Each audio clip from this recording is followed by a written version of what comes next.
Prince Harry and Meghan Markle have gone too far. The royal insider's furious reaction to Meghan's Instagram salvo. It's a rather giant F you. That's not the type of language courtiers usually choose to put in the public domain. The picture that Meghan posted yesterday, with no words, simply her husband and the 2 children, has been a step too far. He even suggested that people actually want him dead, where he attacked the royal family, where he claimed there was an establishment stitch-up. This Daily Mail article by its royal editor, Rebecca English. So we're going to get analysis from the Royal News Network and its editor, Brittany, in just one moment. No one, and I mean no one, was prepared for the audacity of Meghan Markle's latest move.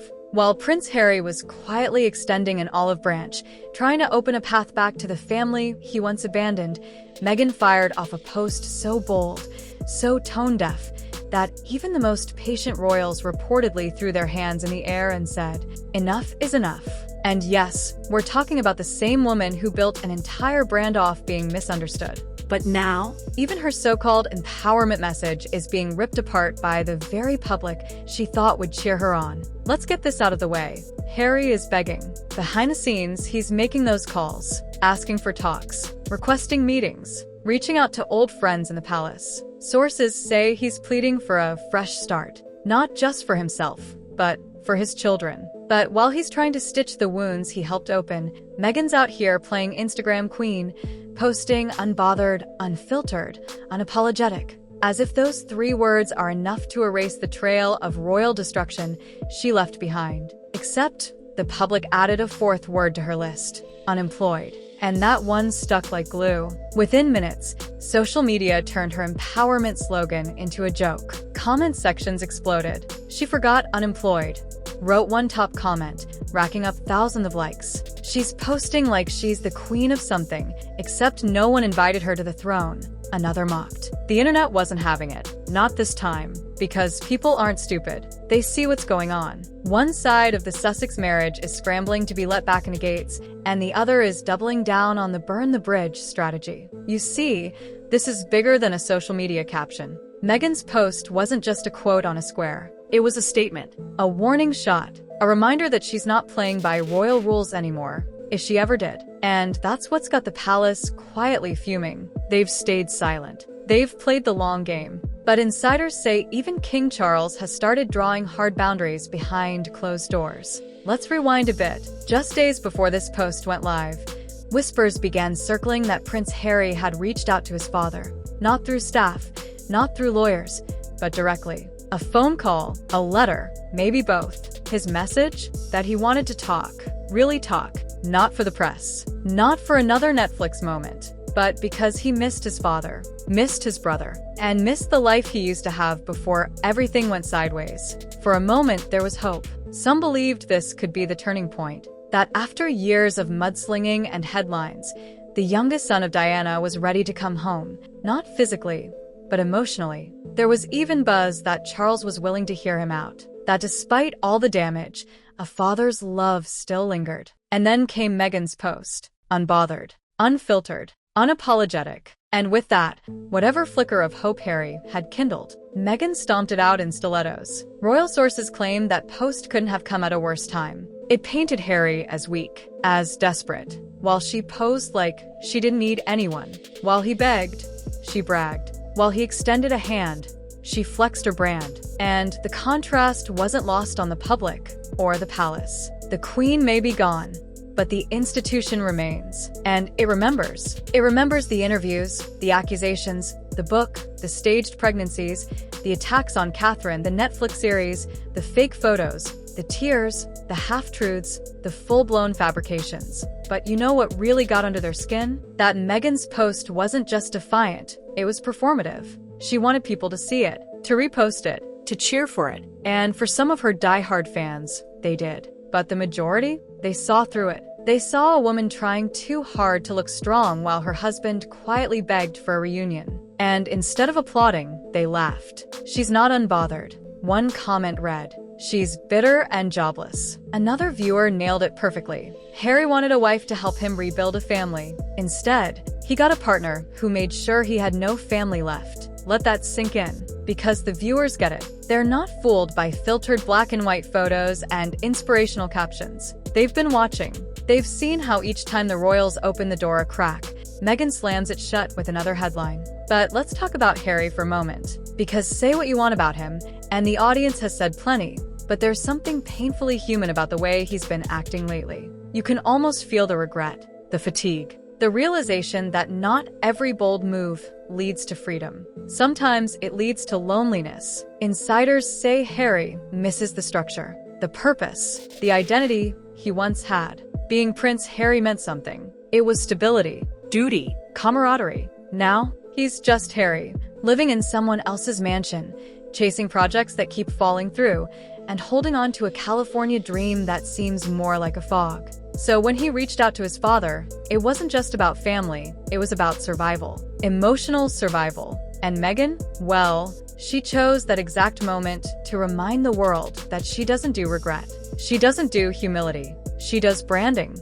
Period. But here's the irony, and it's delicious. The very post she thought would make her look powerful made her look small, petty, detached. And in doing so, she handed the public the perfect opportunity to drag her again. And drag they did. She's Lady Macbeth in Lululemon. Unfiltered? Sis, we saw through you years ago. She's not bothered because she's got nothing left to lose. Even the phrase traitor prince made a comeback. One viewer put it bluntly, Harry doesn't want peace. He wants cash without accountability. Another chimed in, keep the laugh coming, Meghan. Oops, losers. Now, normally the palace avoids comment, but this time, the silence feels different, heavier, like they're done entertaining the circus. One royal insider even hinted that the king is considering closing the door completely, not out of spite, but necessity. You can't keep negotiating with someone who's still throwing stones at the castle, they said. And Meghan's post? That was a rock.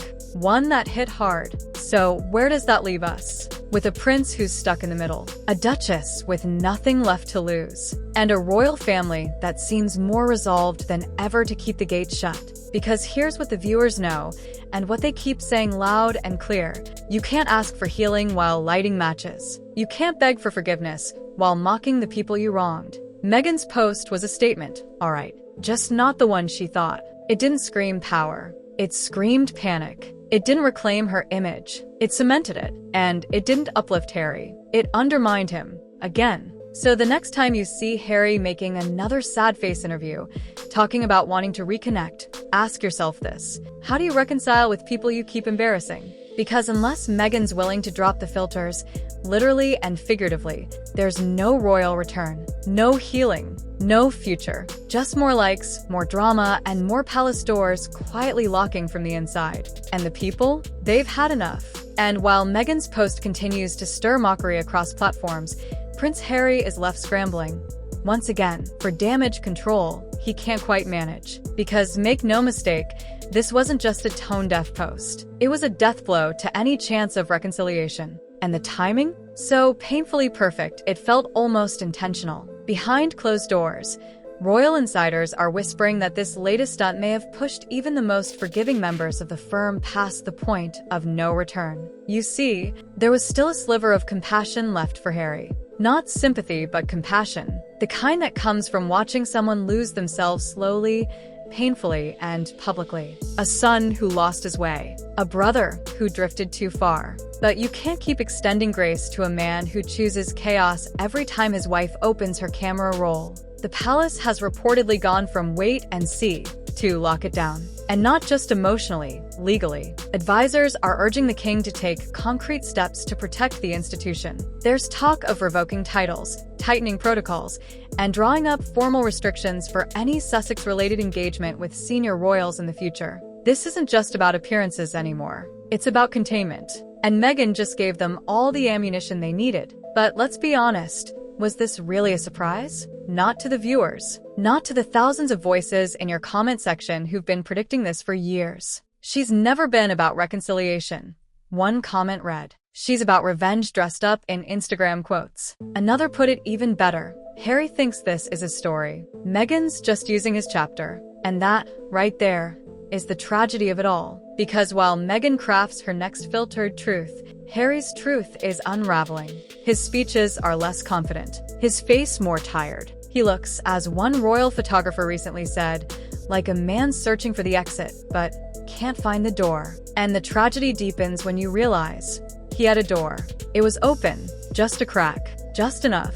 But he let someone else slam it shut. The Queen's passing was that moment. That was the chance to make amends, to step up, to stand tall. But instead of showing humility, Meghan showed up in black with a camera crew nearby. Instead of reconnecting with William, Harry demanded security and edits to the seating chart. Instead of honoring family, they honored Netflix. And now, the last thread of royal grace is fraying fast. Let's talk about William, because behind the cool composure is a man reportedly done playing diplomat. Sources say he's fed up with Harry's double game, 1 foot in, 1 foot out. The older brother who used to protect Harry from tabloids now reportedly won't even take his calls. And can you blame him?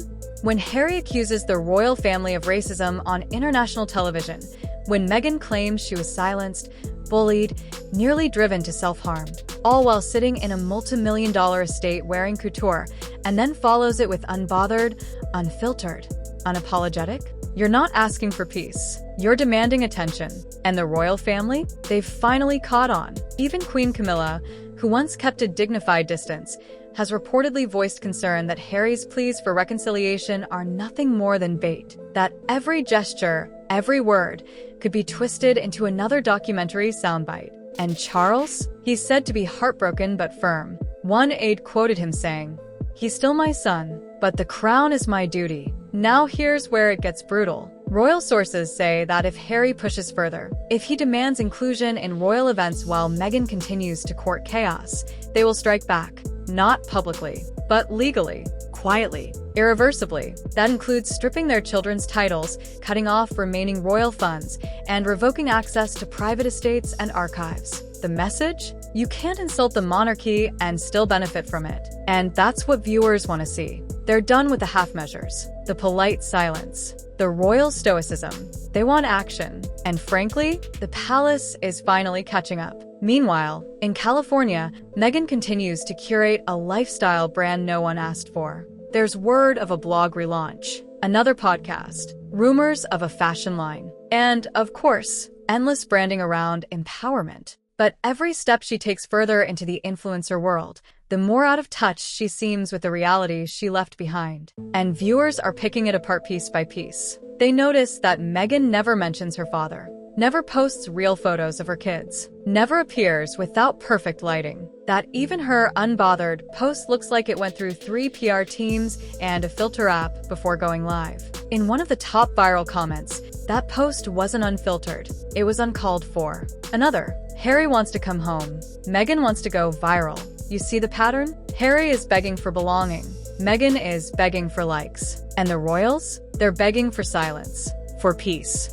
for finality. So, where do things go from here? Well, if history is any clue, this won't be the last post. Meghan thrives on disruption. She knows how to stir the pot. But what she may not realize is that the world has stopped taking her seriously. The press she once manipulated now mocks her. The fans she once inspired now question her. And the family she once married into? They've never been more united against her. And Harry? He's stuck in the middle of a war he no longer understands. A war between loyalty and love, truth and performance, reality and branding. And unless something changes and fast, he's going to lose both worlds. Because in this saga of posts, pleas, and royal fury, one thing's become crystal clear. The royals aren't just fed up, they're finished. And here's what makes it all even more tragic. Because yes, beneath the sarcasm, there's tragedy. Prince Harry doesn't even seem to realize that while he's reaching out with one hand, the other is being used to torch the bridge behind him.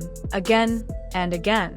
Sources inside the royal inner circle have started to murmur something they never dared say out loud before. We don't think he's coming back. Not because he's not welcome, but because he's not capable of letting go of her control. And to some, that sounds harsh. But to the public, especially those watching closely, it sounds spot on. They've watched Meghan play the long game, not with dignity, but with defiance. She's learned how to use pain as performance, victimhood as leverage, and love, well, that's just another tool in the kit. Not everyone sees it that way, of course. Some still defend her, but those voices are fading. Even her own PR machine seems to be sputtering out. Because the truth is, the Meghan Markle image reboot isn't working anymore. The glossy photo shoots, the symbolic jewelry, the faux casual captions, it's tired. People don't buy it. Not when it's paired with headlines about her multi-million-dollar flops, crumbling partnerships, and tone-deaf appearances, while Harry quietly begs his father to take his calls. Let's not forget Netflix, Spotify, Dior all walking away. And what did Meghan post during all that? Unbothered, unfiltered, unapologetic. But behind that smug phrase lies a far different reality. Meghan isn't unbothered, she's unraveling. The empire she hoped to build in California is cracking. The deals are drying up. The public support? Eroding. And worst of all, the sympathy she once relied on to shield her from criticism is gone.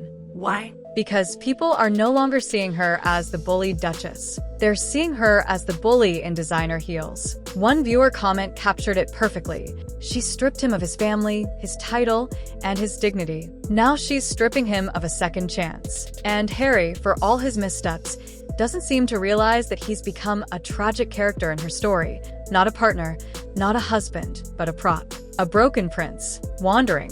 And the royal family? They're done waiting for him to find his way home. Because as far as they're concerned, home no longer exists for him. Not in the way it once did. There's a very real conversation happening now about final separation. Not emotional, but institutional. The palace is reportedly drawing up documentation to permanently distance the Sussexes from all future royal activity. That means no more invites to coronations or jubilees. No more official acknowledgements on royal milestones. No more behind-the-scenes attempts at healing. No more holding back. If Meghan wants to keep posting, fine. But the crown will no longer acknowledge them. That's the word. The strategy now is contain and isolate. Like any PR crisis, when the infection won't heal, you cut it off. And speaking of infection, the public's response to this latest post wasn't just outrage. It was laughter. Cruel, biting, mocking laughter. In the digital town square of YouTube, Twitter, and Reddit, the jokes were relentless. She said unfiltered, but we all know there's more filters on her posts than on a burrito picture. Unapologetic? She's been apologizing for not being worshipped since 2018. Unbothered, yet still posting every time someone sneezes in Buckingham Palace. We've seen toddlers more emotionally stable than Meghan Markle. This isn't just public backlash, it's cultural rejection, the sort you can't spin your way out of. And for Harry, it's the sound of the last thread snapping. There was a time when he might have been able to come back, to take ownership of his mistakes, apologize publicly, reconcile with William and Charles, and find a dignified role in the monarchy, even if behind the scenes. But now? With each one of Meghan's stunts, that possibility burns further and further away. And if he doesn't see it, it's because he doesn't want to. Or worse, because she's convinced him that the door was never open to begin with. But here's the twist the public understands. The door was open. They slammed it. And now they want to blame the hinges. It's laughable, yes. But it's also deeply sad. Because somewhere in this chaos is a man who lost his mother, then lost his country, and now is losing what little dignity he has left, all while the woman beside him throws on another quote sweater and smiles for the camera. Let's not forget the children either. There's increasing speculation, even among royalists, that Archie and Lilibet are being used as pawns in a narrative war.